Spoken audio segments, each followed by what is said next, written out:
Shally's Alley. It is Friday, June 3rd, and pretty close to 1 p.m. With me today, I have very special guest that I'm gonna introduce you, Lara Lawson.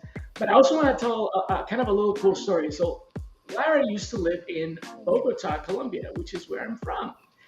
And well, not Bogota, but I'm from Colombia. I used Yeah. to live in Barranquilla. That's where I grew Oh, I love up, which is Barranquilla. a coastal city. But Lara moved down there to Colombia. I lived there for 7 years, and recently, in the last couple of years, Yeah, last year. moved to Cancun, essentially Playa del Carmen. For those of you who don't know where that is, it's south of Cancun in the same county or province called Quintana Roo Hmm.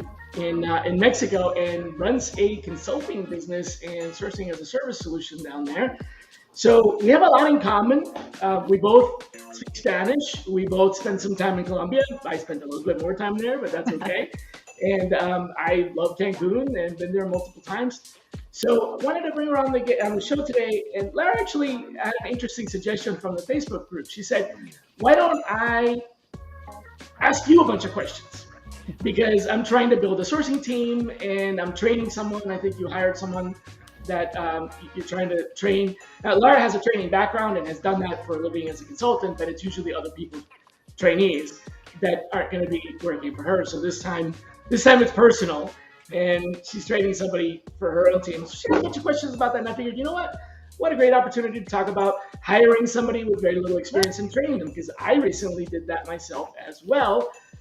So we have that in common. Yeah. So welcome, Lara. Thank you.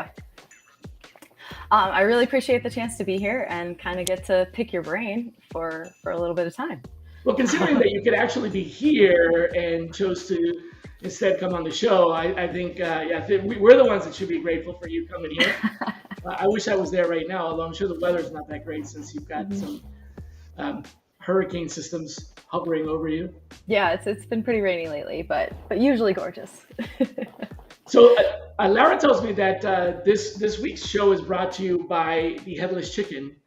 So we put a logo of Mike the Headless Chicken there because both Lara and I feel like we've been running around like headless chickens this week. I think it has something to do with the fact that we didn't work on Monday. At least I didn't. Yes. For the reason. I actually took a day off Monday. I don't know why. Yeah, so basically that means Tuesday, Wednesday, and Thursday have been 12-hour days.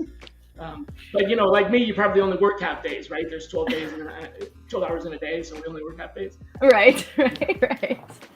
Yeah, so this week has been crazy.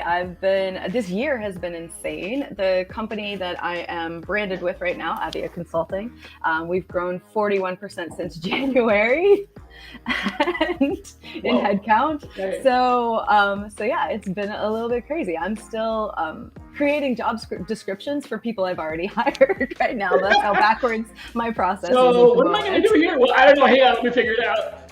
I'll send them a memo. Yeah. Nice. Like, listen, someone will tell you what you're going to do. We'll put it in writing later. Yeah, just come in the morning and we'll let you know. Yeah. So what do you want to start with? What questions do you have for me about, training a new sourcer, building a new sourcing team? Yeah, I guess for me, I learned sourcing like as a necessity. Someone was like, well, you need to recruit people. And I wasn't getting responses from job ads. And I joined LinkedIn literally the year it was created. I'm aging myself there.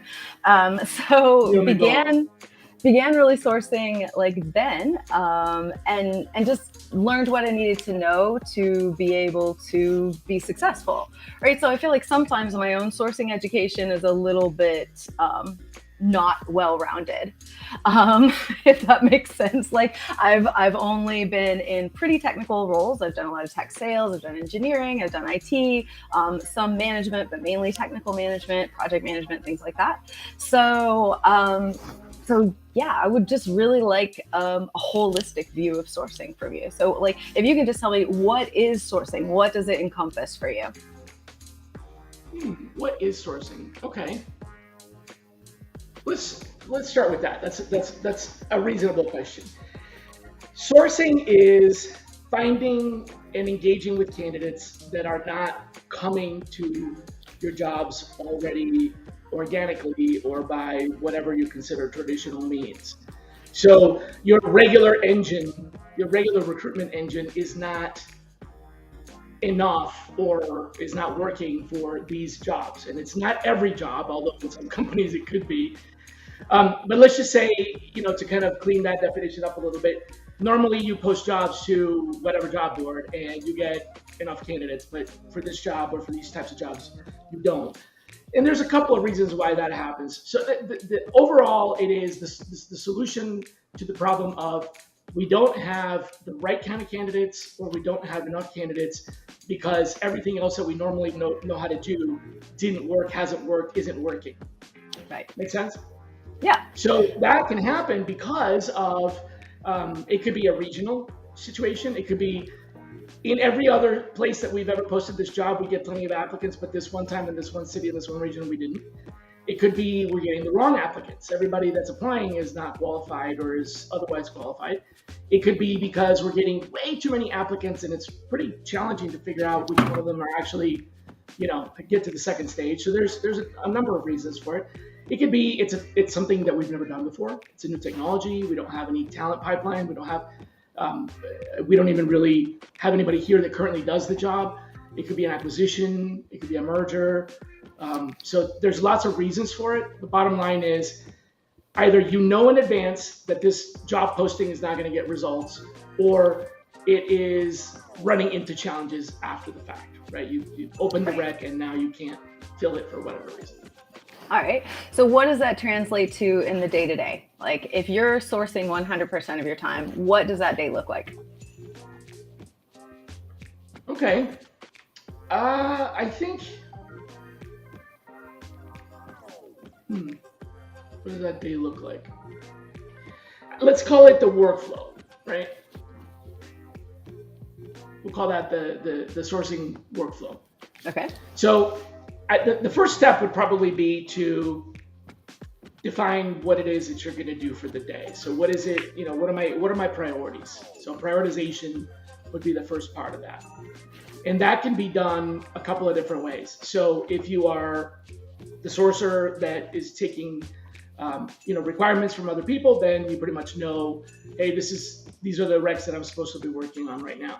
But in a case like, I'm assuming your environment where either you're the leader or you have lots of first priorities, sometimes the first thing that you need to do is figure out which priorities are the most urgent, the most important.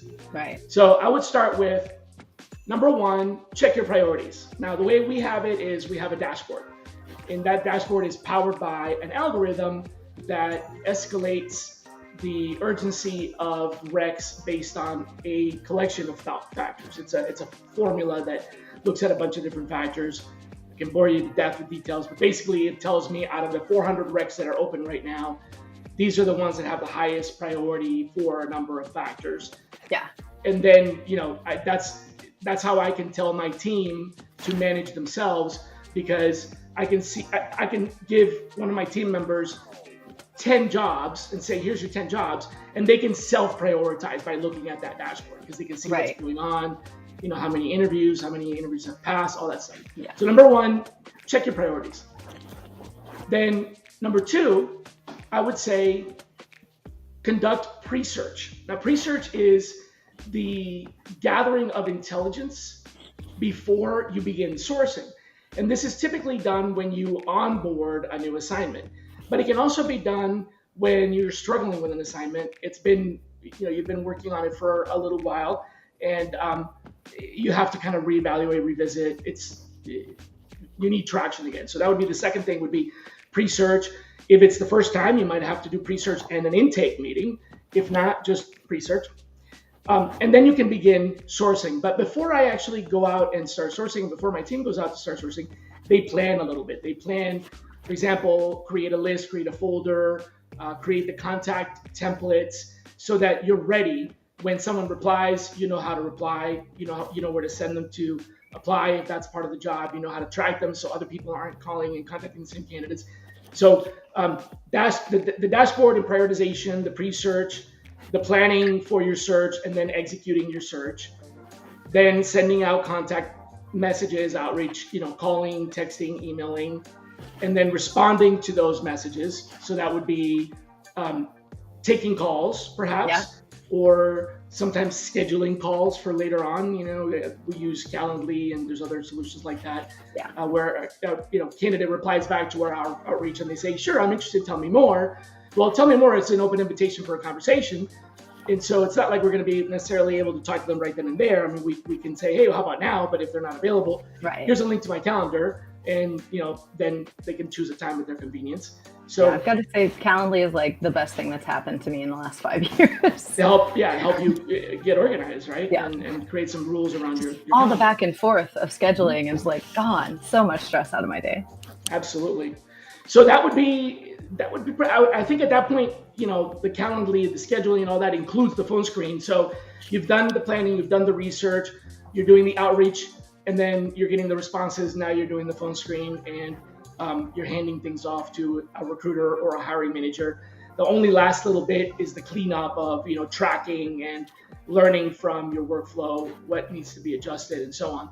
So big picture, I would say that's kind of that's the whole process. Okay. So what are some of your favorite tools for sourcing? And I want to clarify my perspective here, because I feel like a lot of sourcing goes on at really large companies where you have the budget for all kinds of tech and automation and all that fun stuff. So for, let's say, an individual agency recruiter out there, or someone like me who's working for very small entities who are not going to use massive amounts of automation, what are some of your favorite tools for a sourcer?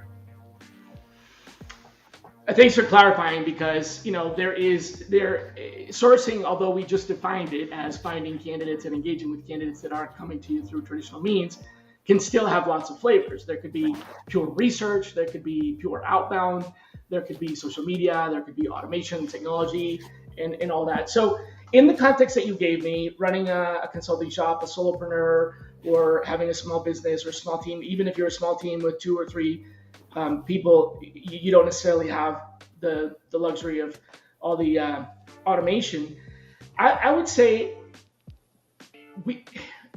I hate to kind of put this into such simple perspective, but you could do this job with a pencil and paper. Right. You really could. You could. That's not the question that you're asking, though. So I would say if I had to pinpoint a tool, I would say it has to be Google. Right. Or your favorite search engine would be, okay. Right? Because it's free. And if you put in the work, you can find just about anybody. And with, again, a search engine, you could also find contact information. And so that would be the least expensive, however, also more than likely the most time consuming. Yeah. So the less time you want to spend, the more involved your tools, the more expensive they get. So spending the money has in great part something to do with saving time and saving money. You could say LinkedIn, but that would not be a really good answer either, because LinkedIn can be very expensive and it can also be very inefficient. Even if you use LinkedIn for free, it wouldn't be expensive. It would still be very inefficient. And also, not everybody's on LinkedIn. We're finding more and more people are actually leaving their accounts or aren't even registered. It used to be when I ran a research department that was doing work for as a consultancy like you're doing, I would get lots of clients, you probably get this too, where they would say, we don't want you to find anybody on LinkedIn. Don't use LinkedIn. We already know how to do that. We already search on LinkedIn. Okay, fine. So what you're telling me is that if I found someone, no matter how I found them, using the world's most expensive and sophisticated method, and you type their name into LinkedIn, you don't want to see that candidate because they have a LinkedIn profile. Okay, let's think about that for a minute, right? But nowadays, I'm actually okay with that because more and more people are typing their name into LinkedIn and they're not getting a profile. Yeah. So it's happening. So I wouldn't say it's LinkedIn. So next to Google, if you want to save time and do things a little bit faster, that's where I would go with one of the aggregators. There's a bunch of choices out there. My favorite aggregator by a long shot is something called Seekout. There are competitors to it, but the main reason that I like Seekout is for the price. It isn't inexpensive. I mean, it is a significant investment, but remember, you're doing this as a way to save time and effort and multiply the productivity of your team. So if you have one sourcer using Seekout, you could argue that's a multiplying effect. So is it worth that money for that? And the answer is yes, because it has a lot of other features that I don't see executed very well elsewhere. It has built-in messaging and the sequencing of messages, so that's there. But there are other tools, even free ones, that do that. So that's not a huge distinction. Yeah. The biggest distinction, in my opinion, are filters, Okay. and most importantly, the filters that you create yourself. The ability to create your own filters, which are so specific that it can accelerate your sourcing very, very rapidly. You can get to the results that you want for anything that you do repetitively or more than once. And if you're doing a completely unique search every time, the filters are still handy. Yeah. It's handier when you have the same search that you do, repetitively, because then you can customize it.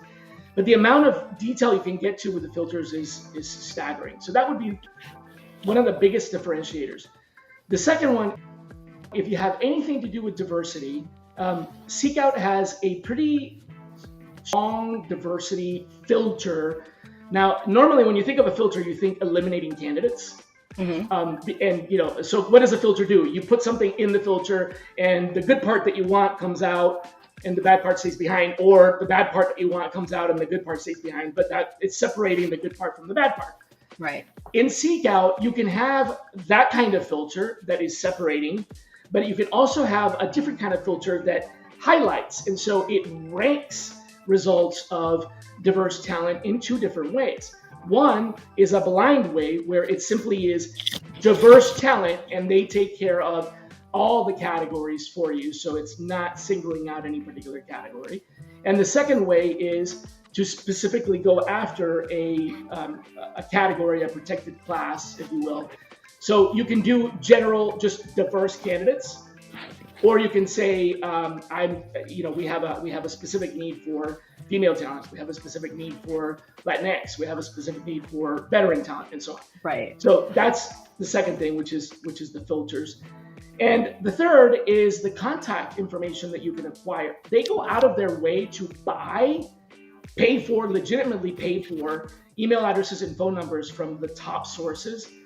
And I've run some comparisons with, I would say, close to 30, maybe even actually closer to maybe like 35, 37 different contact finders, databases, contact sellers. Mm-hmm. And I can tell you that in my experiences, even though this is deteriorating industry-wide, the quality of contact is deteriorating. Yeah. In other words, the bounce rate and bad emails are definitely increasing. Mm-hmm. It still beats almost everybody else. So what I do is I actually use Seekout first. Mm-hmm. And let's say, generally speaking, I'll get from 50 to 70% of the email addresses that I need. So that leaves me with, let's think positively, 30%. Then that 30%, I'll go to Swordfish, and that will give me another 20%. And then that 10%, I'll go to Kendo app, and that'll get me another 5%. So between Seekout, getting the bulk, Swordfish, and Kendo, I'm getting somewhere in the 75 to 90%, 95%, and there might still be a few that I can't get to. Right. I can choose to do those manually if it's really, really, really, if I want to spend my team's time, and my team might cost me $10,000 an hour. Mm-hmm. If I include all, so do I really want to spend $10,000 an hour to find, an email address? Well, maybe, and maybe not. So now I have to make that decision. But that's depends on whose email. Yeah, what the candidate is. Gotcha. Yeah. So actually, that brings up a couple of questions for me. I'm curious about what you think of diversity sourcing in general, because maybe I have a skewed perspective there, and then let's talk about that first. That's a whole big conversation. What do I think about diversity sourcing? As in how to do it, or whether or not to do it? Is it good, or bad? I guess one of my main gripes with it is, like, I went to an HBCU. You searching an HBCU is not going to necessarily get you the candidates that you want, right? Or like people who don't have the means might not have gone to an all-women's university. So I see a lot of diversity sourcing focusing on, like, well, we know that these education institutes target certain people, so let's use those as filters. So I'm really curious, like, go to school. Right, exactly. Like, what is the technology behind this stuff that can tell you? Like, if I didn't have a rainbow next to my name, there's no way that anybody would tag me as gay online necessarily, So, like, What do you think is the current state of what they're using to determine whether or not someone is diverse? Well, I'm responsible for diversity recruiting and sourcing now, and I've been responsible for that before. Believe it or not, I actually was doing diversity. I was doing diversity sourcing. I built the very first diversity sourcing team, and this was at Google a very, very, very long time ago, 2003. Okay. So I understand your question, but here's one part of my response to that is you can say the same thing about LinkedIn. So it's you can make the point that just because I went to an HBCU doesn't make me a diversity candidate. Just because I go to LinkedIn doesn't make me a diversity sourcer. Just because I'm not on LinkedIn doesn't make, you can make the same argument about arguably the number one source. So there's pros and cons to everything. The other answer to that, the more complete answer to that is that sourcing, so we're very specifically here talking about sourcing. I want to be clear, we are not talking about diversity efforts, equity, inclusion. We're not talking about all the other HR side, because I know you're a consultant and you know this space really well. I'm talking about specifically finding candidates that are not mainstream, the sourcing part of it. So when it comes to sourcing, the answer is to be as inclusive as possible. Yes. So you could include HBCUs, but the problem is if you limit it to HBCUs. Okay. So here's the trick. If you only source on LinkedIn, you are actually having a very negative adverse impact. Yeah. Because LinkedIn very much discriminates. It is very discriminatory. There's a couple of reasons for that. Let's just use the most shocking, most extreme example. If you are an Arab woman, it is not allowed in many cultures, in many of the Arab cultures, it is not allowed for you to share your likeness on a public page. You cannot post a picture. So not having a photo on your LinkedIn profile deprecates your profile from being found in search results by an immense factor. Yeah. So just the fact that you're an Arab woman means that you're going to be discriminated against in search results on LinkedIn. And you know as well as I do that when somebody does a search on LinkedIn, they're going to type in 2 or 3 keywords. They're going to look at the first page of results. Mm-hmm. If you're an Arab woman, you're not going to be in that first page of results unless I did something intentional to include that. Okay. Because the default is going to be the popular pictures. Okay. So your approach to diversity sourcing then is that it should be you should be adding candidates, not necessarily like subtracting. Okay. That's right. So then how do you target them, but add them? That's right. So you cast as wide a net as possible in the non-traditional areas. So essentially, it is the same as sourcing. Yeah. Sourcing is finding people that you can't find by other means. Diversity sourcing is finding people that you can't find by other means. You're just expanding the definition of sourcing.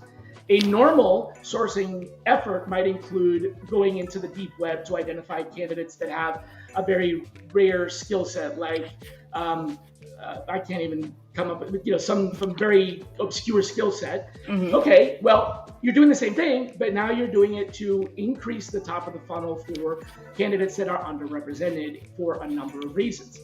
However, you have to be very careful to be inclusive. So don't just limit it to educational institutions. Yes. Right? Whether it's an HBCU or not, just don't limit it to educational institutions. You can use affinity groups. You can use natural language. You can use, so what are some of these solutions that don't work? What some of them use is a filter that is essentially targeting affinity groups and HBCUs and a couple of other things. That is going to be very limiting. Seek Out doesn't stop there because I can show you. Now, with Seek Out, there are some positive and negative results, meaning that you can get false positives using a search with one of their filters and get a candidate that comes back as a result to that query that, let's say you asked for specifically Latinx and you get a candidate as a result that is very clearly not Latinx. Well, first of all, you don't know that. Yeah. Right. And secondly, it could be a false positive, and that happens. But you are still doing a good job of including more Latinx people because you're adding more to the top of the funnel. Okay. So what Seek Out does that's different is they're looking for a lot of other things that are patterns that help us identify. So you mentioned we may not be able to tell from your profile whether or not you are non-binary or gay unless you have a rainbow on your profile. Well, having a rainbow on your profile could be a search term. Actually, Right. icons could be search terms, but there's Right. also organizations that you join. There's also language that you use, words that you use, and those are some of the things that they look at. But that's still not the end. And the end. You can beyond Seek Out, you can still do a lot of other things to identify candidates that are diverse by, let's say, for example, networking, right? So one of the things you could do is network with Anita Borg and Grace Hopper, and now I'm specifically talking about female engineering talent, female and engineering, because both of those are engineering organizations. But there's the same thing. There's the Black Accountants Association. There's, the Black Lawyers Association, right? So you can network. And again, I may be a member of the Black Accountants Association, whether or not I check the box. Yeah. So, don't filter out. I appreciate that, because I feel like a lot of times when we talk about diversity sourcing, we're only talking about race and sex or gender, and that's a problem in general. And two, I see Patty actually mentioned on Facebook something about neurodiversity. So while you're talking about what search terms are available, I do want to let people know about the AU search term or the AU tag on the end of someone's name. Will generally mean that they are autistic or neurodiverse. And so that's another thing that you guys can throw in there. If you want to search the rainbow icon or you want to search the AU after someone's name, those are all good search terms for finding people who are self-identifying on social media as diverse. There's also other keywords that you can use to identify people that are not self-identifying. Right. But again, here's the I think that's where challenge. these tools come in, right? It's like some of them, yes, but you also have to do it yourself, right? This is something that you have to do manually. Here's where the trouble starts, though. If you increase the top of the funnel and then filter out, you're being discriminatory. Yeah. So if you're going to increase the top of the funnel and you see someone in your search results that may or may not fall into that category, you have to leave them in there, because what you're trying to do is you're trying to increase the funnel, not, so reverse discrimination isn't good. Yeah, no, and I don't know anybody who wants to make their own job harder or their own jobs harder to fill. So right, exactly. I hope there's not too many people out there doing that, and because no one wants to feel tokenized anyway. All right, so going back to tools, let's talk about some of the little things in sourcing. Like I would not be able to do this job at all without a good scraping tool. Right? What are some of these little tools, like scraping tools, that just make life easier for sourcers? Well, there's a lot. It really kind of comes down to your personal preference, right? There are a number of, let's just call them basic's not a good word. Easy automation techniques that you can use to accelerate. Think of anything that you have to do repetitively. There's a lot of ways that you can automate repetitive tasks. And some of them don't cost a bunch of money. I mean, we're talking about Seek Out and Swordfish and Kendo, which cost money, and they're not necessarily all that expensive. I mean, Kendo's credits are pretty wildly inexpensive, so it's worth it. As I was saying, what's your time worth? If it's going to take you 1 minute to find somebody's email address manually, and your hour is worth $100, and you're spending $1 on an email address. Well, if you're spending 10 cents to get that from Kendo, there you go. You're saving 90 cents. Okay, let's cut it down to that. But then there's other things too. Like, for example, I would say these are some of my must-have Chrome extensions, because Chrome extensions are generally free and they're generally very easy to use. Otherwise, they shouldn't be a Chrome extension. I mean, if a Chrome extension is really complicated, it's software now, right? So Link Clump is one that I use a lot. What Link Clump does is you can highlight a section of content on a page, and it will gather up all of the hyperlinks on that page. So this can be done with search engine results. This can be done with a list. This can be done with all kinds of content that you can imagine that has hyperlinks in it. And it'll extract it into either a CSV, your favorites, or the clipboard. So it'll write to a spreadsheet, write to your favorites folder, or write to the clipboard. And it can extract either the address, the name, the HTML, just the URL, the tag, or any combination of them thereof. So it's very powerful and very useful and very easy to configure. What do you do that for? Well, let's say that you're building a custom search engine and you found here's a list of the top competitors. Scrape, right? There you go. Boom, it goes right into it. So that's an example. Here's a list of speakers. Scrape, right? And that's very easy. Magical. The Magical, I believe I actually had that in here. Let's see if I have that. Yep, right there. This is Magical. So Magical is a copy paste tool that works like magic. It's a copy paste tool that allows you to do a lot more than copy paste. For example, set variables on a page. And one of the most impressive things about it is that when anybody, let's say you configure a magical formula, that formula is then available for that webpage to anybody else that's in the community. So, for example, I use Greenhouse. I created a dozen or so formulas for Greenhouse. Now, anybody else who uses Greenhouse, they don't access my data. They just are able to see the pattern because of the code. They can now use those formulas, or they can create their own, etc.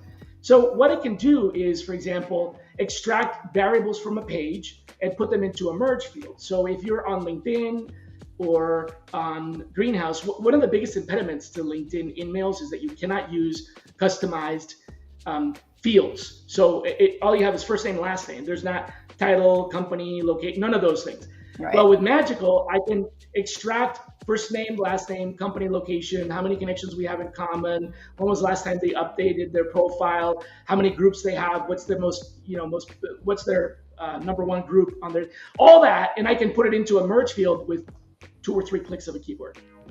Okay.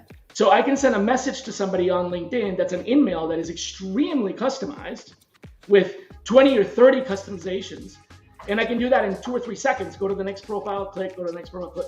I can fully automate that if I wanted to, but I don't want to, because if I fully automate that, then I may be sending messages to somebody I already contacted or I shouldn't be contacting. So I'm still looking at the profile and being intentional about it. But 99% of the labor is done. Yeah, I do not agree with fully automated outreach. Automation. I want to hit the button that says start the outreach because I want someone reviewing that profile before that outreach goes out. So yeah, definitely makes sense with that. I feel like every time I talk to you, I learn more technical stuff.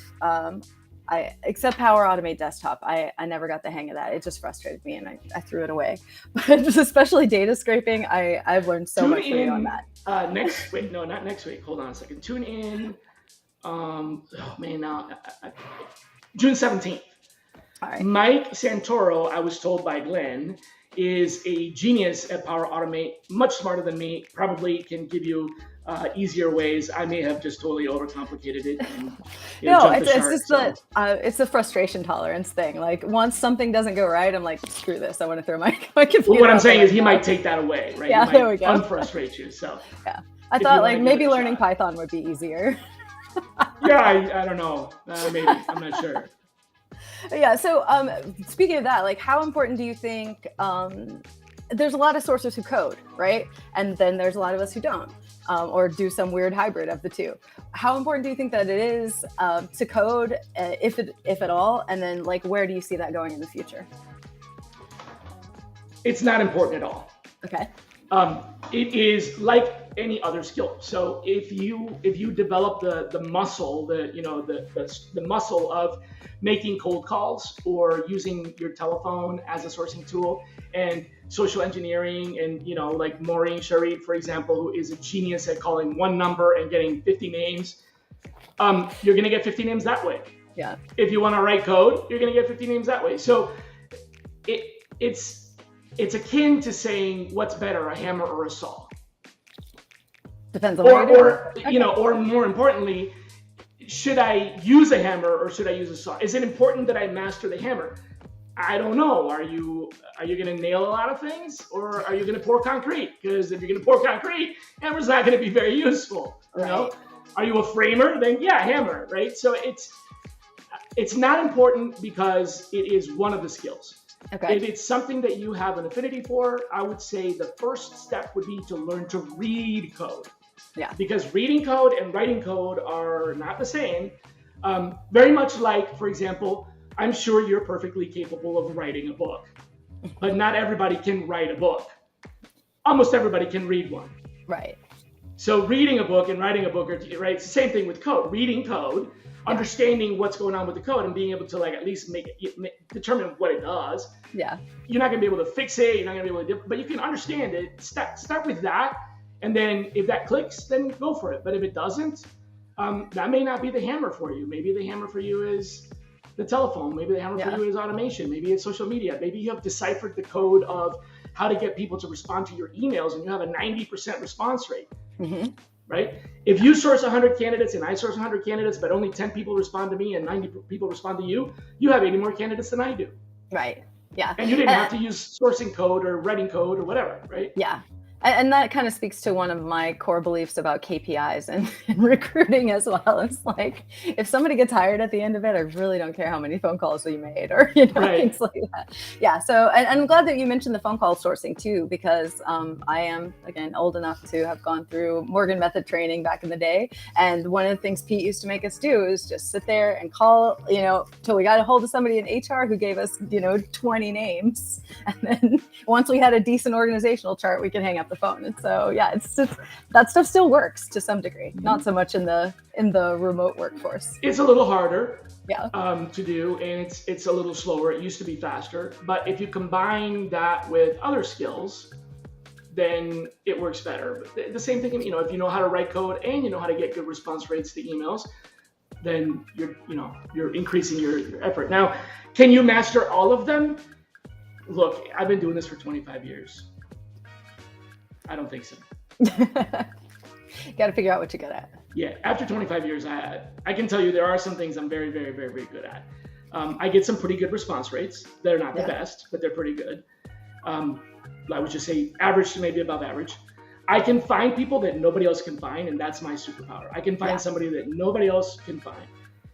Finding them to me is what I like. It's the challenge that I enjoy the most. So the joyful moment for me is I found someone that was impossible to find, right? Yeah. I don't like the contacting part. I do it, but I would really rather build a spreadsheet and hand it over to somebody that's really good at outreach. Yeah. That like crushes it on outreach. So and I do that when I build teams sometimes too, because like, for example, the team that I had at Microsoft, we had somebody who was just fantastic on the phone. We used to, please take this with a grain of salt. This was very much clean, not dirty. We used to call her the call girl because she could make the calls. I mean, it was just amazing. Anytime she dialed the number, it was like it worked, right? And she could find people that way. And so, but she hated it. I mean, she did not want to sit next to it. She would rather be on her mobile phone with a notepad out in the backyard, dialing all day and be nowhere near a computer. So I paired her up with somebody who doesn't like to be on the phone. Yeah. They sent her the spreadsheet. She turned it into literally gold, but she couldn't have done it with him and he couldn't have done it with her. Yeah. So find what works. Now, can you do that? And can you source? And can you get high response rates? And can you do social media? Yeah, you can do all of it, but are you going to be the absolute best at every single one of them? Probably not. So I can find somebody that nobody else can find, but I may not be the best person to engage them, get them to respond, right? I may get them to respond half the time.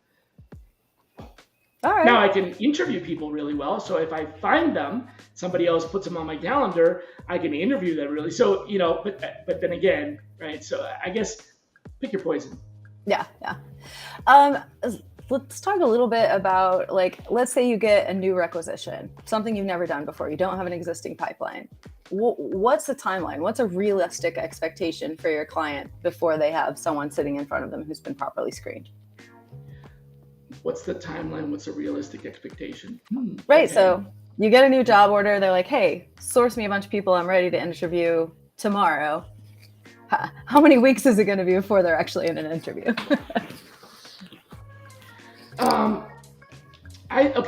Let me put it this way.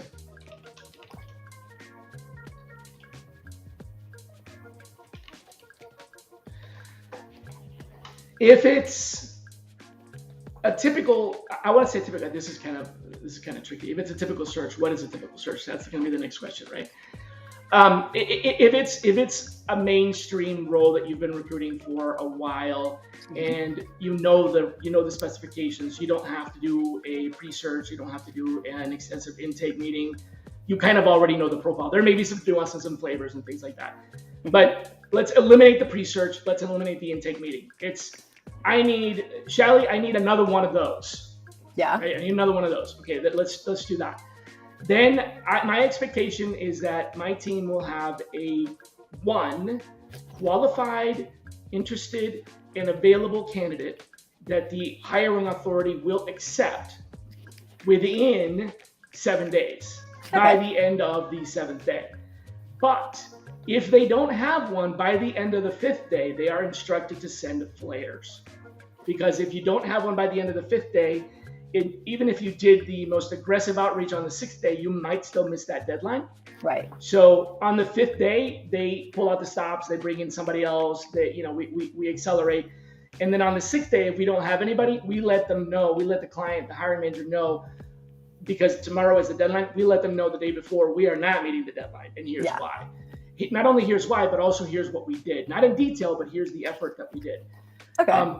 Here's what we did. We're not going to meet the deadline. Here's what we did. Here's what we want to do. Is that okay? And kind of reset the clock. But generally speaking, one qualified, available, interested candidate that is accepted by the hiring manager within 5 days is reasonable to answer your question. Okay. And if you're having to start from scratch, reinventing the wheel here. If you have to do the pre-search, you should spend a good, I'm going to get shot for this. You should spend a good 4 hours setting things up. And I'm talking about the pre-search, the templates, the spreadsheet, or the tracking, or the CRM, or the list, or the whatever, the synonyms, some sample searches, sending a sample candidate, all of this stuff. You should spend a good solid 4 hours to get set up. Possibly as much as 8 hours. It's not unheard of to literally put 8 hours into setting up, especially if it's going to be a search that you're going to use frequently. Yeah. You might have to set up automation and other things like that. So 4 to 8 hours to get things set up. And then after that, I think the amount of time diminishes. There's a chart that I presented once in a PowerPoint that is kind of like a diminishing, let's see here if I can find it. It's like a diminishing rate of return on the amount of time that you spend with a particular search. So, 4 to 8 hours at the beginning, and then you might do an hour or two a day. Then you might do half an hour a day or half an hour every couple of days. And it goes down to, by the 8th week, you're probably only doing about half an hour every week, right? Mm-hmm. Because you're still working on it, but the return on investment is not going to be as great. So that's kind of how I scale it. Okay, makes sense. What else do you want to talk about today? I wish I could find that slide with the not the cadence, that's not the word I'm looking for, but with like the pattern of how much time you spend up front versus later on. I'll find it and I'll put it up. It's here somewhere. All right. I have a question for you. Yeah. So you just hired somebody that you're going to be training. Yeah. On my last show, I also had another a friend of mine who's a consultant and runs his own search firm that does sourcing, outsourcing, and things like that. And he also hired some people with very little experience. And this is a question I'm asking you, but I've also been asked myself. How'd you pick them? This person? Okay, so they weren't a sourcer, I'm assuming, right? Right, yeah. Okay. So I picked two people, right? Because what we do, we're not an agency. We go in and consult, and and my junior recruiter will be branded with my client, right? So I'm branded with Avio, she'll be branded with the other client, and so we're doing recruiting as a service there. So my sourcer, I needed somebody who was available part-time. That was a real hard thing. I have a real hard time with part-time searches because it's a whole different, criteria of what you're looking for there. So with that one, I ended up finding someone who is just quit teaching. got really frustrated with teaching. As we know, teachers are pretty good writers, most of them. She's an English teacher and decent at research. And she's just an inherently curious person. So for me, with that one, I was looking for someone who complements me in a lot of ways, because I need to make up my own team. So I need to make sure that I'm making up for my own weaknesses, which would be like documentation, reporting, all those little detail things. Like, I like the big picture stuff. So for her, it was more about finding someone who is good at listening, good at taking notes, good at details, and just curious enough to be a good researcher. For my junior recruiter, I found her, oddly enough, on one of the most vicious recruiting Facebook groups out there. She posted and it just kind of like, I saw her and was inspired, right? So she posted that she wanted to get into recruiting. She was tired of like dead end jobs, but she was running into a lot of barriers for entry. So, it's an entry level job, but you have to have a bachelor's degree. It's an entry level job, but you have to have 2 years of experience, right? So she was kind of ranting about that, or complaining about that on this group. And she made a typo or a grammar mistake. I can't remember what. And so of course the first 5 people jump in there to, tear her down and tell her she needs to take a writing class before she can ever even consider a job in recruiting. And then there's, the next 5 people are in there to justify why you need a bachelor's degree to be a recruiter, which I have a master's degree, and I can tell you probably didn't need any of that for this job. There are some business concepts and management things that help, but yeah, like, you don't have to have a degree to be a recruiter. And she was just defending herself well, and like I could feel the passion and that fire of just wanting something and being told no so many times and still wanting that thing and still going after it. And so that's what impressed me initially. So I sent her a message. I said, hey, let's have a chat. We had an interview and I asked her what she knew about recruiting. And instead of me explaining the process to her, she actually told me, well, I took a course online and this is what I understand about this, this, and this. And, this is where I think that I could go. And so then I was able to say, well, okay, do you want to do high volume recruiting or low volume recruiting? Here's what your day looks like in both of those. And then, do you want to work at a bigger company with a lot of structure and you have to be super specialized? Do you want to work at a smaller company where you get to wear a lot of hats? And so we talked through some of that, and I really got down to where she felt like her strengths were, where she felt like her goals should be going, and just helped her to clarify that. And is a lot of gut instinct and a lot of just getting a good feeling about someone. But for me, when someone has no experience, when you do your homework, that just shows me a lot about your character and who you are and your curiosity, and which I think is just, especially for sourcing and recruiting, one of the most key characteristics you can and you're right. It's sourcing and recruiting, unless you are the type of sourcing that's doing research only, where you're not going to do any outreach at all, which does exist, by the way. But when you're doing any kind of outreach, whether you're cold calling or doing phone screens or whatever, I agree with you that I would say the number one most important core competency is professionalism. Mm-hmm. Because no matter what, we are very frequently either the first or second point of contact for a person representing the brand for which we're recruiting. So professionalism is very important. I mean, it doesn't matter if you're not knowledgeable in the technology, or there's a lot of other things that you're completely ignorant about, but if you're courteous and professional, that goes a huge way, right? So professionalism and personal values and that interpersonal skill is really, really important. And then the other one that you said, I completely agree with. For the first part of it was the curiosity.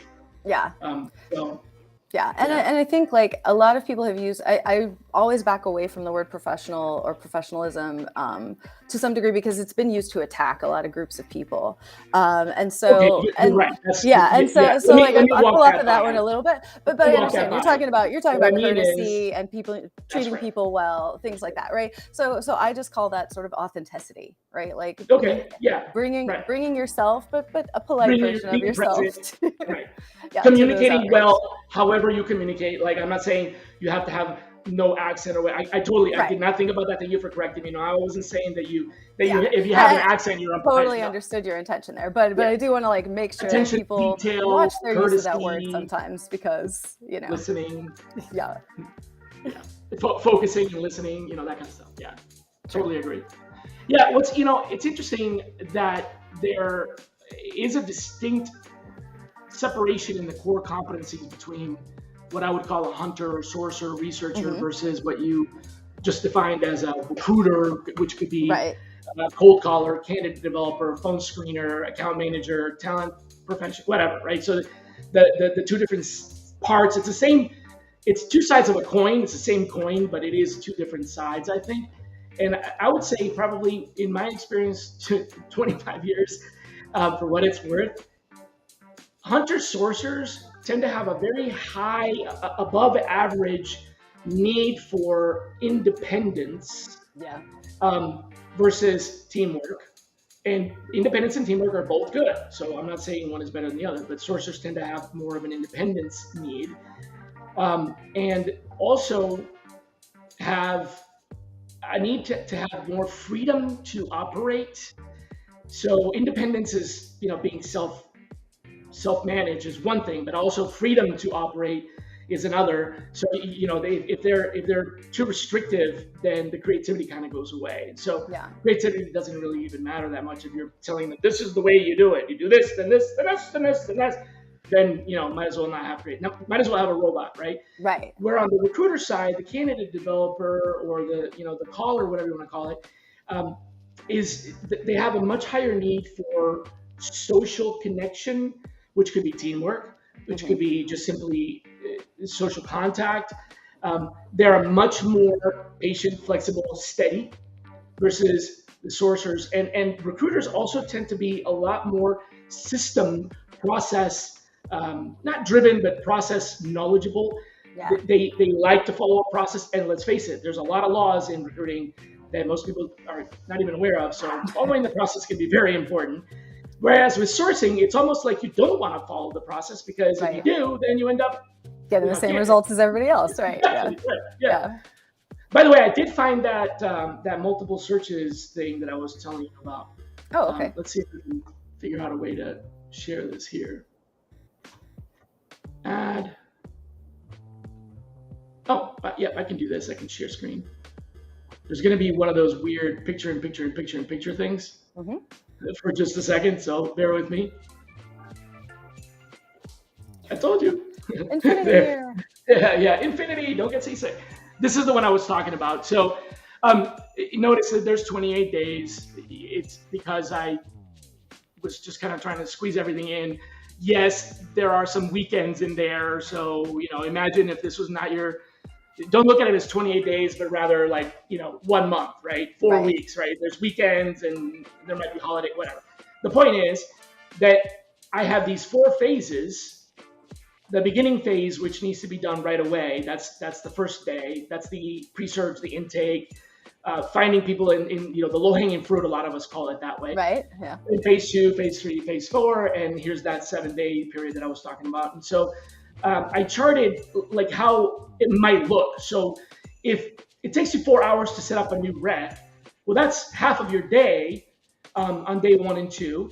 If you have a new rec on days 3 or day 4, that's half of your day. The other half of your day you can spend on sourcing for A, B, and B. Right. Exactly. Then you have on the 5th or 6th day another new rec. Now you have 3, so half of your day goes to rec C, and then most of your day, the rest of your day goes to B, and a little bit of your day goes to A. And you can see kind of how A slows down and eventually disappears. The same thing with B. I know it's messy, but I couldn't find another way to visualize this. I can't even imagine running this many recs. Like, thankfully, most of our jobs are the same person, but I need 4 of them, or different levels of seniority within the same. That would be rec A. And I really, here's my rule: I won't onboard my sourcing team, an individual on that sourcing team. I will not permit them to onboard more than 1 rec per day. So if I'm giving them a new assignment, that is their new assignment for the day. I can give them another one the next day, but that's like my hard limit. And in fact, I would really, unless there's an emergency situation or something that is escalated above my level of authority, I would really prefer that there wouldn't be more than 3 new ones in a week. So it's not just one per day. That's a lot. Yeah, 3 new, okay? Because that's this, and this in 1 week, in 5 days, right? That's a lot. Then I really don't want them to be running more than 8 simultaneously because 2 or 3 of those are new. spending half of their day on it, right? Like here you say 4 to 8 hours on phase one, about 4 hours phase two, about 2 hours phase three, and so on. No more than 8, because some of those might be sort of tapering out, some of those might be coming in. That's the, the sad reality is that I have somebody right now on my team that's running 12. Oh my God. Which is definitely a lot more than 8. However, there's a few of those that are so similar that they're not multiple openings to one rec, but they're, they're, what a backend engineer is. Yeah. They're 4 different kinds of backend engineer for 4 different nuances. So really, the sourcing is primarily the same. The split or the difference comes in when they respond and they're interested in one or the other. So that's kind of how I'm allowed. That's how I'm selling myself on permitting me. Yeah. Permitting me to give this per 12 recs. Otherwise, I would be screaming bloody murder. But yeah, I wanted to share that with you because that's the yeah. That's great. That's a nice visualization to kind of understand how you run a team, because I've never done pure sourcing, like just sourcing. So I've never even seen a team that operates like that. So I can only imagine how that operation must be. Yeah, happy to keep the conversation going. I know that you have to run, and I've kept you for an hour, that means we must be having fun. Yes. By the way, I don't think I've ever had this many people still watching an hour into it. Yay! So you must have done something, right? Yeah. Well, thank you so much. Any parting words? I know you got to run, but yeah, you want to say goodbye or any parting thoughts? No, it was great to be here. I really appreciate this. Definitely going to have my team watch this. I got to go back and watch a recording of this so I can get all of these tools that you just told me about and try them out.